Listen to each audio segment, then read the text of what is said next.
కాంగ్రెస్ ప్రభుత్వం ఇచ్చిన 6 గ్యారెంటీలను అమలు చేయాలని డిమాండ్ చేస్తూ ఆదిలాబాద్లోని మాజీ మంత్రి జోగురామన్న ఆధ్వర్యంలో బీఆర్ఎస్ నేతలు ధర్నా చేపట్టారు. అయితే ఈ ధర్నాకు అనుమతి లేదంటూ పోలీసులు అడ్డుకునే ప్రయత్నం చేశారు. దీంతో బీఆర్ఎస్ నేతలకు పోలీసులకు మధ్య వాగ్వాదం జరిగింది.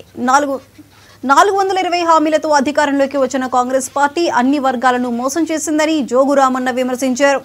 ప్రజల పక్షాన పోరాడుతున్న బీఆర్ఎస్ పార్టీ 6 గ్యారెంటీలు అమలు జరిగే వరకు ప్రజా పోరాటాలు చేస్తుందని పేర్కొన్నారు.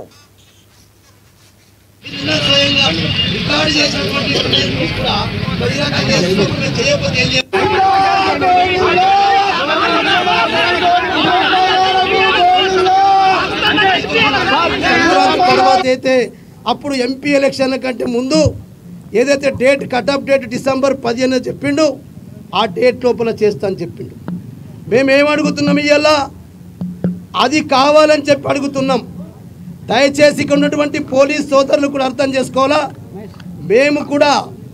మేము రైతుల కొరకే మా కేసీఆర్ గారి నాయకత్వంలో, మా వర్కింగ్ ప్రెసిడెంట్ కేటీఆర్ గారి నాయకత్వంలో ఈరోజు రైతుల కొరకు మా మీద ఎన్ని కేసులు పెట్టినా, మా మీద మమ్మల్ని కేసులు పెట్టి భయపెడతామని చెప్పి భయభ్రాంతులకు ప్రభుత్వం ప్రెషర్తోటి పోలీసులు కేసులు పెట్టినా మేము భయపడడానికి సిద్ధంగా లేమని చెప్పి నేను అనేకసార్లు చెప్పినా.